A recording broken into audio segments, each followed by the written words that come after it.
Not so long ago, I made a video titled 7 awesome features that Halo Infinite should keep from Halo 5, and I outlined things such as non-combat missions that I'd like to see more fleshed out, and being able to switch seats in vehicles by simply pressing the A button. But in today's video, we're going to do the exact opposite. We're going to do 7 things that should not come back in Halo Infinite from Halo 5. I also asked you guys in the comments, which I'll cover first, what you don't want to return, and I'm going to feature them before mine. But for the next top 7 I end up making, I want you to tell me in the comments what classic Halo maps you want to be remade for Halo Infinite, and you may just feature in my next video. Ultimate Halo. Hey up lads, Fletch here from Ultimate Halo, and please support my journey to Halo Infinite by subscribing. I'm trying to make this my job to make videos for you guys, and I cannot do it without your help, so if you just take a minute to click subscribe down below, you have no idea how much you're helping me out.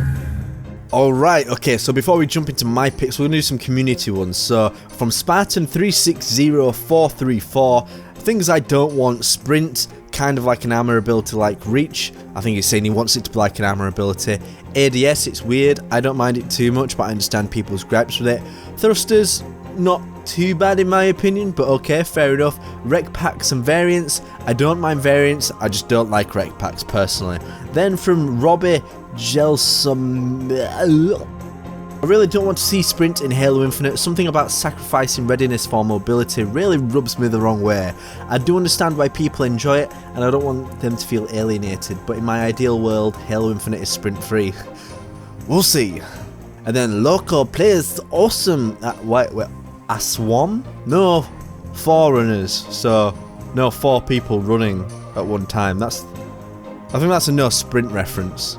Bullshit, come on Jack. Alright, so my first pick for Halo Infinite is Spartan Charge. I'm not sure how the community will feel about this, but I don't see it adding any value to a Halo game. Now of course this is all on the premise that Halo Infinite has sprint, because both of those abilities do go hand in hand, but Spartan Charge just to me feels like a really lazy mechanic and punishes me for wanting to be tactical and working my way around the map rather than giving benefits to those who just want to blatantly force their way through just by sprinting. Sprint is controversial enough as a topic in Halo, but adding this just makes it so much worse in my opinion. I personally don't mind sprint, I can take it or leave it, and in Halo 5 they make you manage sprint by having your shields not recharge whilst you're doing it in the multiplayer. I think this was a good sacrifice, but having it so that your enemy can take your shields down at a click of a button while sprinting just felt cheap, and there's nothing I can really do about it in the heat of the moment. Typically, I try giving improvement to these features so that the developers have some room to think about other alternatives, but in this case I completely think it just needs scrapping. I'd say if it was to return, I wouldn't mind it too much in the single player, because it was pretty satisfying breaking down walls and barriers and other parts of the environment, but it felt like it just amped up the action.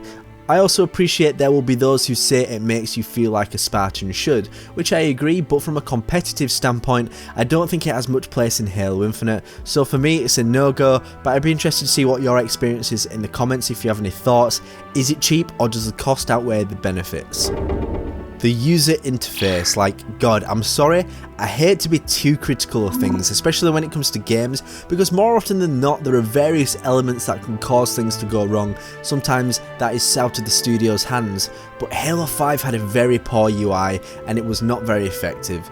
Don't get me wrong, I'm certainly no UI or UX designer, but I know they could have done a lot better job on pretty much all fronts in this case. The whole point of a great UI is that it ties your experience together in one place. It literally sets the tone for the game you want to play.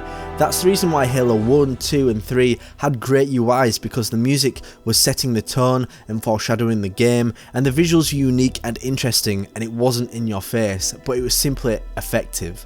You could argue that I've been nostalgic, and in response to that I'd say you're quite possibly true, but it's not great. I'm going to make a video in the future about this because I think there's a lot more to break down in a video like this, but just as sort of a high level overview, I actually think the game starts off fine. It's by no means visually interesting, but it does the job. It's more when you start getting into the deeper things with the customization elements, it starts to get cluttered, slow, opening rec packs takes too long, which I do suspect is due to needing to send data to servers, and the armor list is just ridiculous. I suspect it was more of an oversight right, they probably didn't have an idea of how much armor was going to be in the game at first, but once they managed to include more things, it just eventually got really cluttered. My intent for this is to eventually make some of my own concepts. Like I say, I'm no expert, but I do have some ideas, so I'd appreciate you hitting the notification bell for that and subscribing, because it's a video I'm going to put a lot of work into going forward. Next up on my list is forced companions in the campaign. Now in Halo you've always pretty much had companions, as a lot of the time you've had Marines fighting by your side and selling the idea that you're in a large scale battle. I actually do enjoy playing with other AI, but when I play the games I almost feel a sense of responsibility that they don't die. But with that said, I'm not forced to do this, and I think the introduction of Blue Team and Fire Team Osiris on paper sounds good, but sadly I don't think in reality it hits the mark. As they were introduced as your allies, that they were going to be with you throughout the whole campaign, they needed to be programmed in a way that made them reliable, but I never actually thought this was the case. But at times, especially on hard difficulty, the additional firepower can actually be pretty helpful.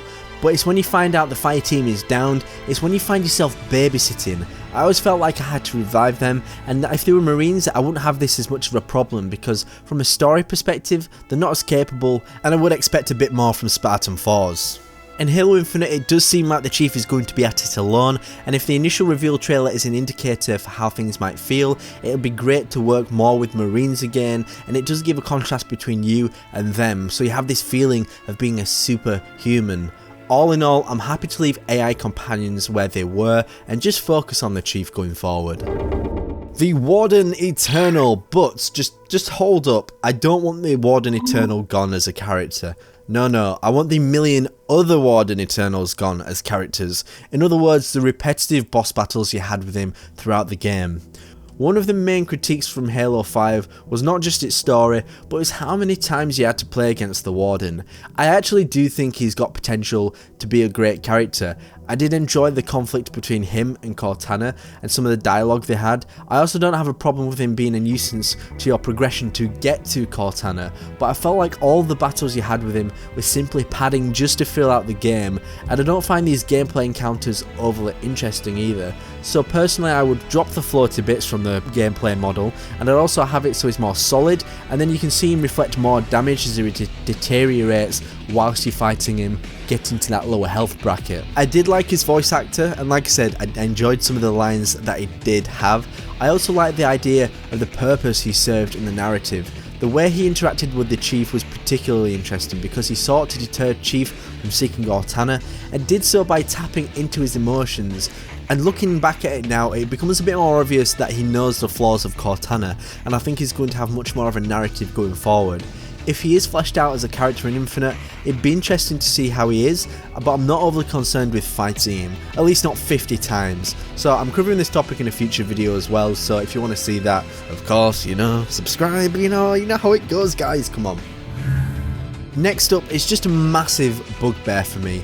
I was slightly frustrated when it happened, but Halo is known for its legendary big team battle maps. When you think back, you think of Blood Gulch, Valhalla, Sandtrap, and yeah, I'll say it, Exile from Halo 4 was pretty damn awesome too. So when Halo 5 launched and BTB was nowhere to be found, I was pretty upset. Then later down the line we did get BTB back with the launch of Forge, as 343 brought in some community members to develop some maps for it. Now don't get me wrong, I was happy we had one of my favourite game modes back, but I was also frustrated at the same time that I was playing it on Forge maps. I've never been a fan of how they feel or look, just that it doesn't feel right compared to playing an actual dev made map. I think it can only go so far. Halo Infinite really needs to get this right, and I would hope that it's there from launch. But if it means waiting a little bit longer just so we can have dev made maps, I wouldn't complain. That's certainly a sacrifice I'm willing to make. Now I actually believe the reason for this as well, from what I understand, is that Halo 5 didn't have any BTB maps because they thought Warzone was simply going to be the replacement for it. Which I can understand, it's definitely got big team battle in its DNA, but I do think it was a big assumption, and I do think that the game modes play completely different from one another. Next up, I think it's a pretty basic request, and I don't think it'll be too much to ask for, but in Halo 5 there are a lot of visual distractions. I'm not referring to the art style or how the maps are set out, it actually stems from the way grenades and other explosive items distort your vision. When you see a splinter or plasma grenade blow up in front of you, the game can brighten your vision to the point where the screen becomes just pure white. And it also adds a layer of distortion that I find really distracting, and I think it strained my eyes a lot on long play sessions. I think it's a little bit overkill, but I at least appreciate the option to turn it off, as well as it when it comes to competitive environments. It's important to have awareness of your surroundings at all times without any distractions. An example I'd say that's similar for this is in Rocket League. When you're playing online, it's better off removing the camera shake because it adds too much visual distraction and then can help you concentrate on performance rather than immersion. I do completely understand if it comes back, especially from an artistic perspective, but if you can at least tone it down, I'd prefer that any day of the week.